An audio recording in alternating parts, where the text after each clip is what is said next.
the newest Ayala Mall, and I heard it's also the largest to date. This is Ayala Malls Manila Bay. Let's start exploring. Come on! I'm here at the outdoor area and it is huge. It's around 1 hectare, that big of an open space. And that's what I really like about Ayala Malls. They really prioritize open spaces, they put gardens so it doesn't feel too cramped. I am currently here at 5 p.m. so it's not too sunny and may hangin din so medyo refreshing siya. I'm very impressed with the garden area. Pwedeng tumambay, maraming tumatambay dito ng mga tao.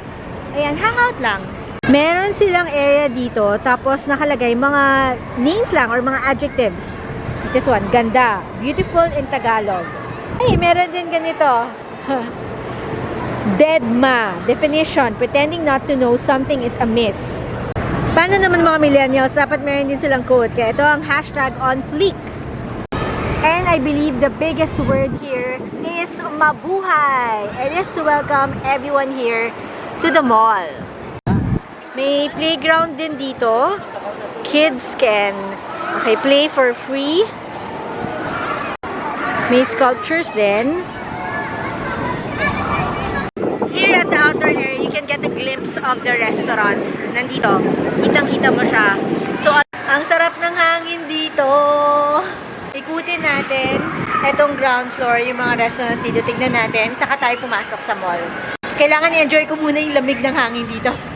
They have different cuisines right away. May Filipino, Chinese, Thai. Pasok na tayo sa mall. There's 160,000 square meters of retail space spread out in 5 floors. Let's start with the ground floor. You have here the imported brands, big brands. The mall has been open for 6 months now, but there's still some stores that are closed. So just expect that. Manage your expectations when you come here. We are here at the second area or the second building of the ground floor. At dito, mas parang abot kaya na yung mga brands dito. Hindi na siya kasing mahal, kasing high-end nung nasa kabila. Oh, may mag-open na Line Friend store. First time ko yung makita sa Philippines. They have here Mart. It's a one-stop shop for pharmacy, personal care, grocery. This is by Double Dragon. This one's quite interesting. It's a Chinese grocery or parang supermarket. Sukin nga natin. Wow! Feeling ko nasa China ako. Look at all these brands. I've never seen it. Ang dami niya rin kasing Chinese na nag-work dito sa Parañaque area. So I guess for them, not to feel homesick. Fairness natuwa ako dito kasi marami na nakita mga gamit at brands na hindi ko nakikita sa usual supermarket. White Rabbit! I miss my childhood days. I used to eat this all the time. Oh, meron na rin palang chocolate White Rabbit, red bean, corn flavor. Wow! May medicines din sila. And look at this one. I used to take this as a kid pag may ubo ako. Parang paypakwa. Ayan. Okay siya. Very effective siya. 1 tablespoon a day. Mawawala yung ubo mo after a few days. Of course, they have the usual fast foods. Magkatabi talaga yung McDo and Jollibee. They also have an activity area here sa ground floor. I have hosted here for King Chef. Eto, malaki siya enough na kasya naman a few hundreds of people. Ang laki ng pen shop dito ha. Ang laki niya, grabe, parang lumalaban siya sa size ng mga Forever 21 and H&M. In fairness dito I mean, it looks so international, but it's proudly a local brand.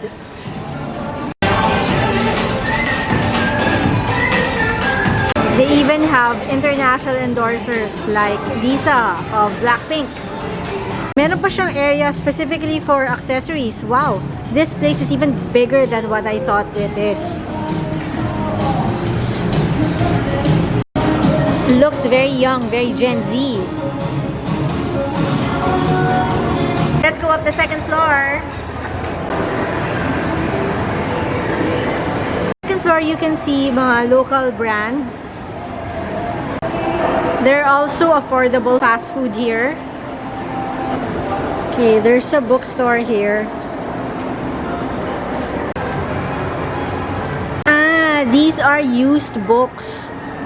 Ayan o, makikita mo naman eh. Ito, may mga fold-fold na siya. So, ibig sabihin, may iba nang nagmahal sa mga libro na to. Now, time for other people to love, enjoy, and appreciate it naman. And dahil, used book na to, or second-hand book na to, mura na siya. This one, 45 pesos din to, pocket book. They're also selling toys here. 49 pesos per toy.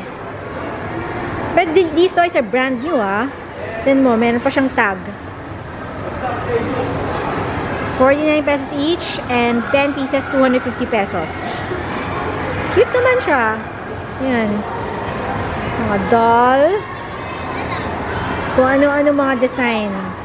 Ito, baka mali mo, straight from the UK pa to.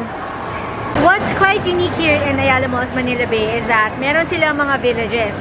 So, different villages, different areas na pinopromote. Just like this one. This is the Filipino village.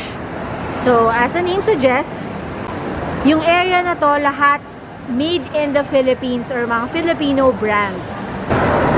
Filipino delicacies, handicrafts,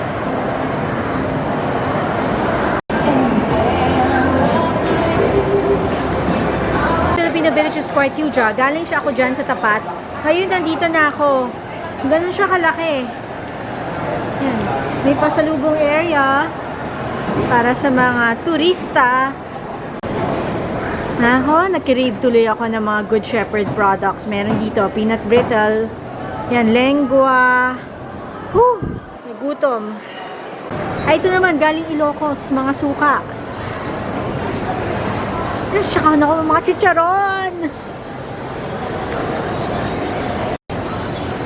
Ito galing Iloilo, bizcocho. Quezon, puto seco. Ito, Tagaytay section. Nagka-crave ako ng bulalo. Meron ba? Marami palang lugar na may pasalubong dito. We've reached the men's area. Dito may barber shop. And then, papansin mo may mga sneaker places.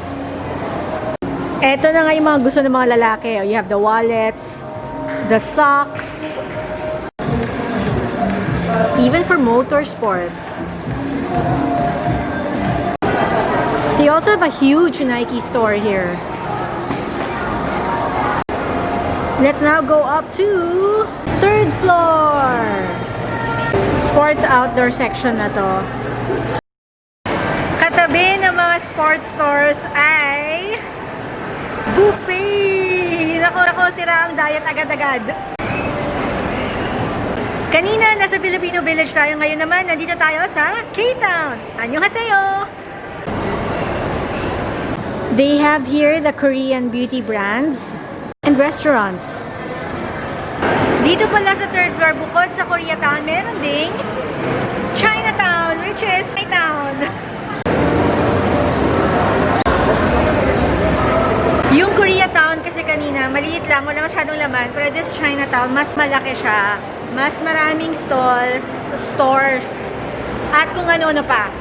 A salon that caters to the Chinese market.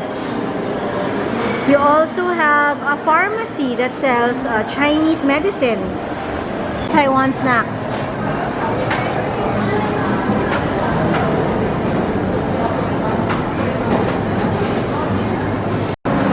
There's another mini grocery here that sells snacks from Macau, Hong Kong, and Taiwan. Parang gusto ko nang mag-take out ng mga ganito.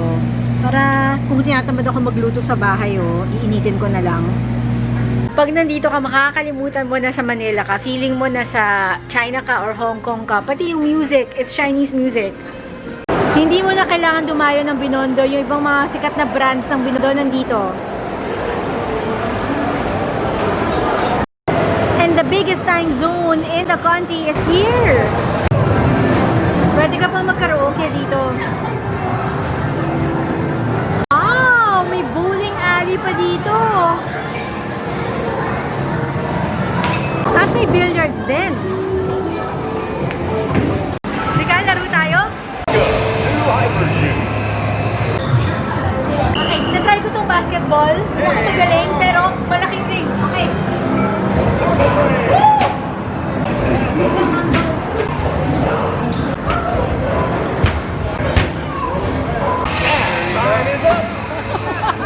Woo! Parang Steph Curry lang, no? Pero nakakahiya. 4 lang yun nakuha kong ticket. Ito naman, kailangan mo pindutin yung ilaw. Kailangan ka mabilis at maliksi.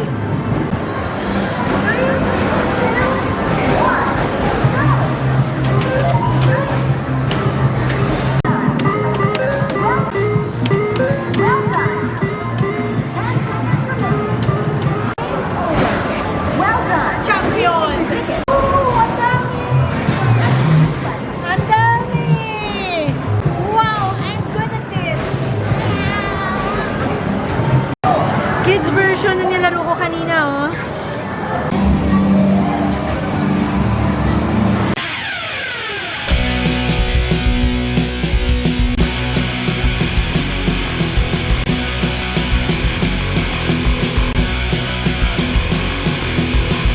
Medyo nagsisimula nang magkaroon ng maraming sarado sa 3rd floor. So, now we're going up to the 4th floor. And I think marami ring sarado dito as of today. Opening ET&T here at the 4th floor. I love this milk tea shop in Taiwan and in China. But there's something nice open here at the 4th floor. It's Japantown. So may Japanese restaurants. There's also Japan Home Center. Soon to open are other restaurants. I still came up here the 5th floor because they have a huge cinema area. 10 cinemas. And dahil bago siya, ang lamig niya. Dito pa lang ako sa labas, sobrang lamig na. Paano pa sa loob? Balikan natin yung outdoor area. Tingnan natin kung ano na yung itsura niya ngayong gabi na. Ang luwag talaga dito, grabe. Ang luwag! Kaya kong tumambling! Ang ganda ng mga ilaw. Sobrang mukhang social, diba? Very high-end, very modern. Inabot na ako ng gabi sa paglilibot sa Ayala Malls Manila Bay. Ilang thousand steps kaya nalakad ko. Madami na rin yun, I think I count that as exercise already. Right? Right? Anyway, thank you guys for joining me in my vlog. Don't forget to like and subscribe. See you next time. Bye!